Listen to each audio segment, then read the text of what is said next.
나를 쳐다보면서. 맞아요. 이렇게 하겠습니다. 안 합니까? 하고 있는 거예요? 지금? 헐. 갈게요. 레디. 네, 반갑습니다. 여기는 전진숙의 경청TV입니다. 반갑습니다. 반갑습니다. 네, 승준 씨 반갑습니다. 네, 후보님 반갑습니다. 예. 노인복지센터? 네. 맞나요? 예. 정확한 명칭은 응. 주야간 보호센터예요. 주야간. 네. 주간 아니고 주야간. 야간까지 같이 하는 건가요, 그러면? 이름은 주야간으로 어. 했는데 현실적으로 수요가 그렇게 많지 않아서 주간 보호센터로 하고 있습니다. 그죠. 네. 많은 사람들이 이 노인 주간보호센터는 익숙한데 네. 주야간이라고 하는 용어는 네. 별로 익숙치 않는 것 같아요. 예. 도심 같은 경우에는 주간이 이렇게 많고요. 그리고 이제 시골로 갈수록 야간에도 이렇게 수요가 있다 하더라고요. 아, 그렇구나. 네. 혹시 승준 씨는 지금 노인복지센터에서 일한 지 얼마나 됐어요? 제가 원래 서울에 있다가 내려온 게 2016년 여름이었으니까 한 3년이 조금 넘은 것 같아요. 3년 6개월 정도 됐어요. 3년 이제 위험한 고비, 힘든 고비는 좀 다 넘은 것 같네요. 아니, 지금이 힘든 거. 아, 그래요? 왜? 왜? 3년 차가 원래 가장 힘들다고. 1년 차, 3년 차, 5년 차. 네, 1년 이게 차, 3년 차, 5년 네, 차. 좀 고비를 넘어가고 있습니다. 뭐가 제일 힘들어요? 일단은 할머니, 할아버지 분들 노인 복지 그리고 이 복지에 대한 사회적 인식 그러다 보니까 젊은 사람들이 이 시장에 뛰어들지 않는 것 같아요. 어느 그러니까 지금 30대 중반? 30대 초반인데 30대 초반? 아, 네. 그렇군요. 어딜 가면 제 또래가 없고 무조건 40대 중반부터 시작을 해요. 그래요. 그러니까 제가 알고 있는 많은 사람들이 네. 노인복지센터에 근무하시는 분들 네. 보면은 실은 일하는 활동가들, 네, 사회복지사들은 뭐 20대 후반부터 30대 네. 초반 되게 많은데 실제 오너 역할을 하시는 분들은 40대, 50대 분들이 되게 많은 좀 특이한 케이스인 것 같은데 어떻게 노인복지 쪽을 하려고 생각을 했어요? 원래는 어머니께서 이렇게 제가 아버지가 아프셔가지고 광주에 어쩔 수 없이 내려오겠다가 이렇게 어머니가 하고 계셨던 일을 좀 그때 광주에 있었으니까 좀 도와주면 안 되겠냐 했는데 제가 할머니 할아버지 손에 크다 보니까 할머니 할아버지가 전혀 낯설지 않았던 거죠. 그래서 이제 어떤 할머니 할아버지건 내 할머니 할아버지처럼 좀 친숙하고 친근하게 이렇게 다가가니까 그 모습을 보고 얘가 좋아하는 일은 아니겠지만 잘할 수 있는 일이겠다 이제 생각하셨나 봐요. 우리 승진 씨는 마음이 참 따뜻한 사람이구만.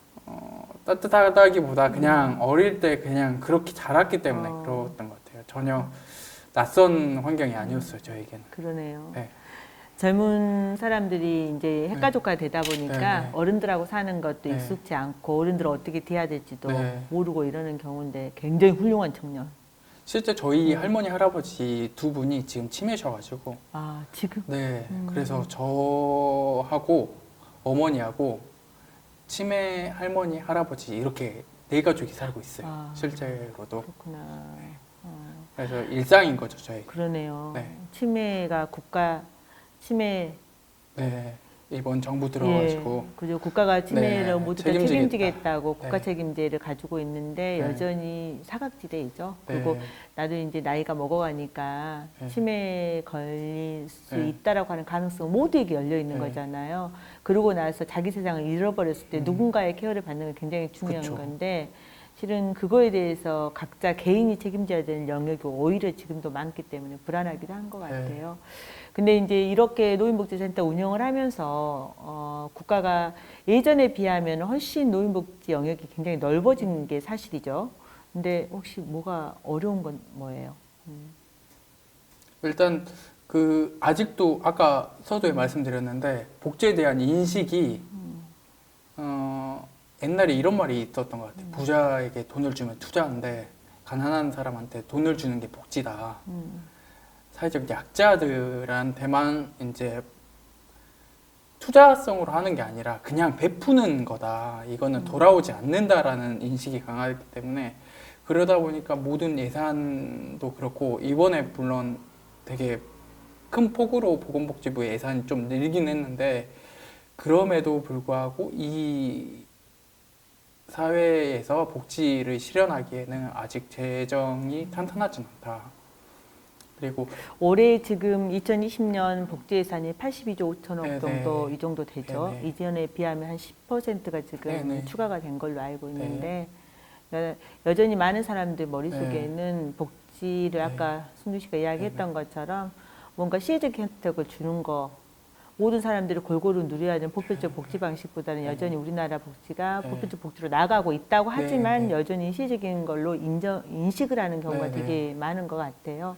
근데 특히 사회복지 쪽에서 노인복지 쪽은 노인요양시설이라든가 아까 말한 주간보호시설이라든가 굉장히 다양화된 건 사실인데 혹시 이제 국가가 좀 이런 부분들은 이렇게 조금 바꿔줬으면 좋겠다 하는 이런 것들은 어떤 게 있을까요? 일단 저희는 노인장기요양보험이라고 네. 지금 국민연금 그리고 건강보험 그리고 고용보험 그리고 노인장기요양보험 이렇게 뭐 옛날엔 사대보험이었다가 거기 건강보험에서 노인장기요양보험이 또 따로 지금 나오잖아요. 네네. 그래서 1,000원, 2,000원씩 아마 네, 나온 것 같은데. 2, 3,000원씩. 그렇죠. 근데 건강보험도 문제지만 장기요양보험도 재원 확보가 여의치 않기 때문에 올해는 오히려 임금이 줄었어요. 종사자들에 대한 임금 말하는 거예요?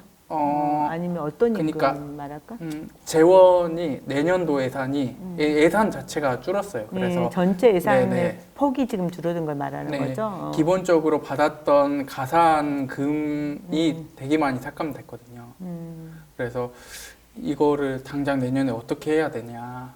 그리고 사회복지 시설의 종사자들의 처우를 어떻게 개선해 줘야 되는가에 대해서 좀 되게 많은 고민이 있는데 저는 또 젊다 보니까 사회복지 시설에서 근무하시는 특히 저희 센터에서 근무하시는 선생님들의 급여나 경제적인 부분도 좀 고려해 주고 싶은데 고려해주면 제가 못 사는 거예요. 이게 파이가 정해져 있고 그걸 어떻게 해서든 저희 보고 나누라고 하니까 근데 그 파이마저 계속 줄여나가는 거죠.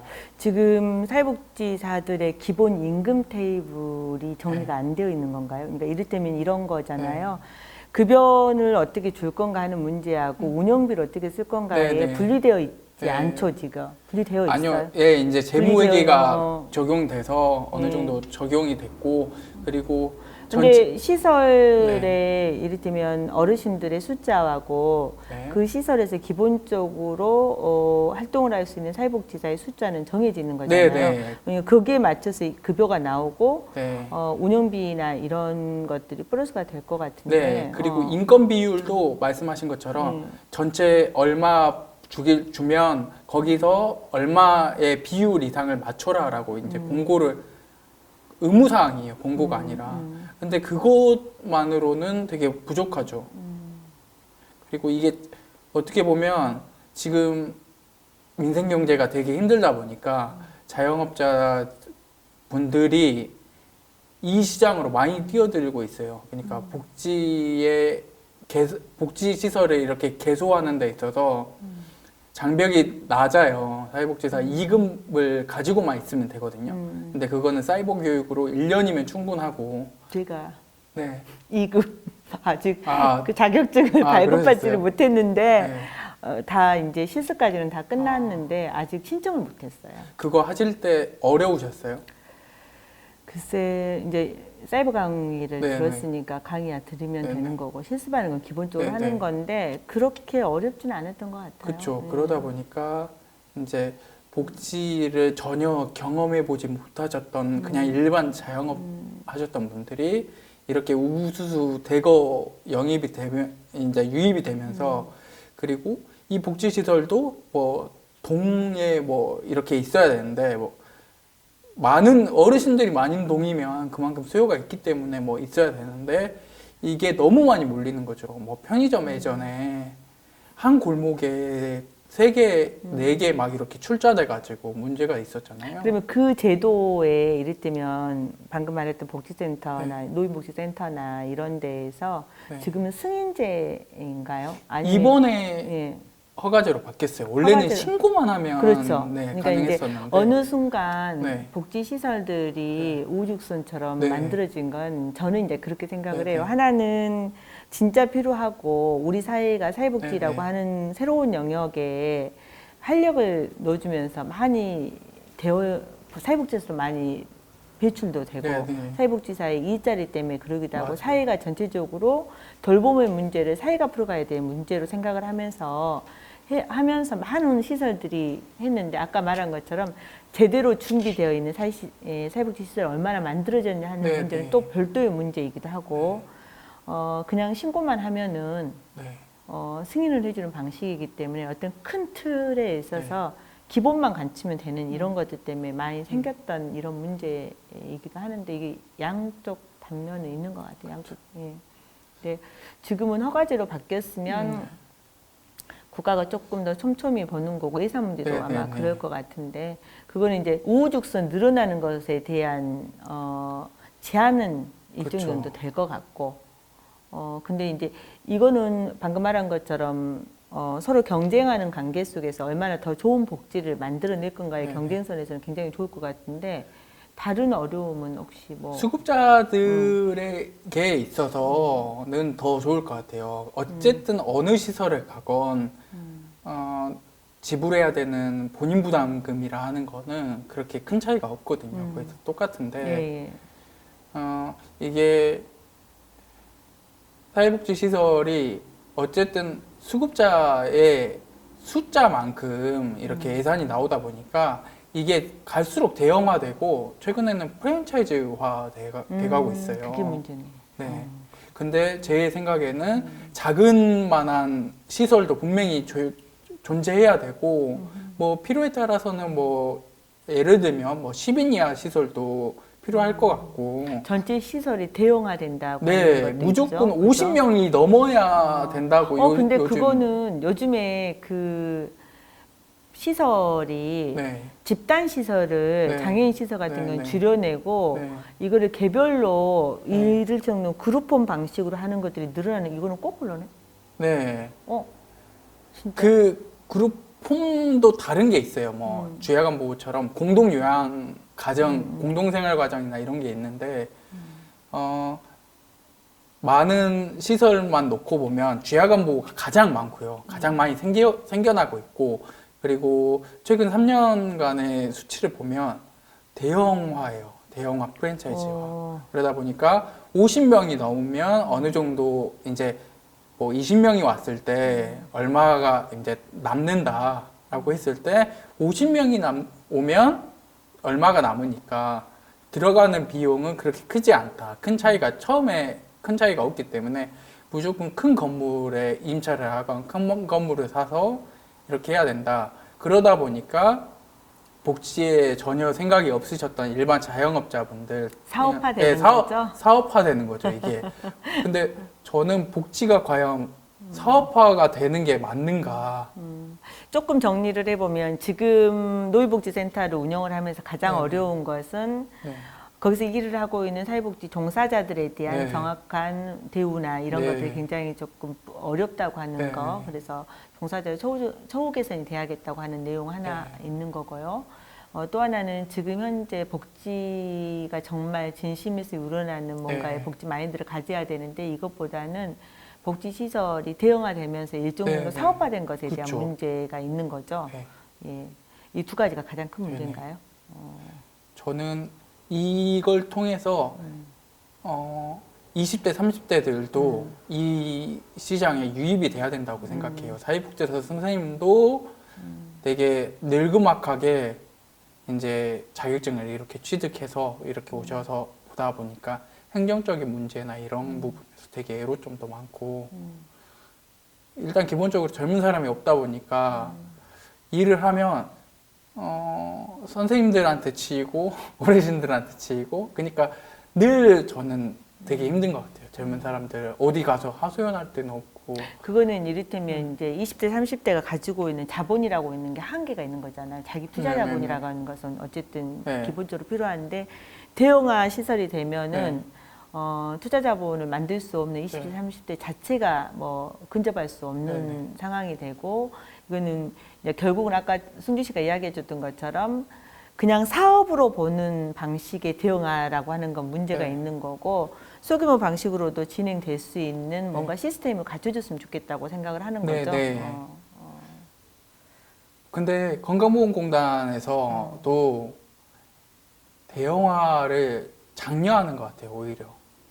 제가 이제 현업에 있으면서 종사하면서, 그도 그럴 것이 A라는 시설에 10명, B라는 시설에 10명, C라는 시설에 10명 있으면 세 군데를 관리하면서 30명을 관리해야 되잖아요. 근데 A라는 시설이 30명을 입소 정원이라고 하면은 A라는 시설 한 곳만 관리하다 보니까 이게 본인들 행정 처리하기에도 쉬운 그게 거죠. 국가 정책으로 지금 되어 있는 건 아니죠? 네, 그건 국가 정책으로 제한이 없어요. 예, 이를테면 저도 이번에 이제 국회의원 후보로 나온 네. 거잖아요. 국회의원 후보 전진숙에게 네. 방금 말하고 있는 승준 씨가 이야기하고 있는 노인복지센터에 관련해서 이거는 꼭 좀 해결해 줬으면 좋겠다는 거 어떤 게 있어요? 일단 뭐 저희 장기 요양 기관들이 여러 개, 저희도 연합체나 이런 게 있을 거 아니에요. 네. 가장 먼저 이야기하는 게 수가의 현실화예요. 수가의 현실화. 네. 이거는 의료보험도 마찬가지라고. 그래서 맨날 의사 의료보험 선생님들이 수가 문제 네. 이야기 많이 하죠. 광화문에서 집회하고 저희도 한 번씩 집회를 하거든요. 그리고 자꾸 이제 아까 그 모든 원인이 거기서부터 발생되는 것 같아요. 수가가 계속 줄어들고 그리고 경쟁은 날로 치열해지고 그러다 보니까 저희 종사자분들하고 저하고 이렇게 대립 관계가 또 생기기도 하고 간혹 가다가 제가 약간 일을 하면서 악덕업주가 돼가고 있나 약간 이런 자책도 하게 되고 모든 거는 수가의 현실화, 비현실화이기 때문에 그리고 아까 말씀드렸듯이 이게 자꾸 사업화가 되다 보니까 대형화가 되고 그리고 대형화에 좀 초점을 맞춰지고 있는 것 같아서 소형화하고 있는 시설들을 좀 어떻게 하면 좀 지원해 줄 것인가. 두 가지네요. 이를테면 지금 현재 수가가 제대로 맞춰지지 않으면서 생길 수 있는 실제 네. 복지단체를 운영을 하면서 생길 수 있는 종사자와 사업자와의 관계 문제도 있는 거고 네. 실제 거기서 근무하고 있는 종사자들의 처우 문제도 같이 지금 있는 문제인 것 같고요. 복지사업이라고 하는 게 복지사업이라고 사업이라고 하는 방식이 아니라 뭔가의 돌봄 문제를 우리 사회가 같이 풀어간다고 하는 이런 관점을 가지고 네네. 작은 정성과 따뜻함과 이런 걸 느낄 수 있는 방식으로 되었을 때 그 단체가 정상적으로 굴러갈 수 있다고 하는 이런 말씀이신 것 같아요. 예, 여기까지 승준 씨 이야기 들어봤는데요. 제가 이제 오늘 승준 씨하고 이야기를 드리면서 다른 부분들보다는 많은 분들이 의료보험에 관련돼서도 마찬가지고 지금 사회복지에 관련된 여러 가지 보험 급여, 복지급여에 관련해서도 많이 하겠는데 수가의 문제에 대해서 이야기를 많이 하고 있는 것 같습니다. 정부의 재원이 많이 투입을 하고 있다고 하지만은 이것을 운영을 하는데 많은 어려움들을 실제 현장에 있는 사회복지 시설에서는 느끼고 있는 건데 이걸 어떻게 만들어갈 건가가 또 하나의 숙제인 것 같고요. 또 하나는 복지, 돌봄의 문제는 우리 사회가 같이 풀어가야 될 문제인데 이거를 마치 사업처럼 인식이 되면서 대형화된 것에 대한 우려를 우리 승준 씨는 많이 말씀을 해주신 것 같아요. 작은 정성과 따뜻함과 사회적 돌봄이 마을에서부터 이루어질 수 있도록 아주 작은 시설이 정상적으로 운영할 수 있는 시스템을 만드는 거 이게 굉장히 중요하다고 생각을 합니다. 전진숙이 국회에 들어가게 되면 이 부분에 대해서 좀 더 면밀한 시각을 가지고 한번 구체적으로 볼 수 있는 이런 기회를 만들도록 하겠습니다. 네.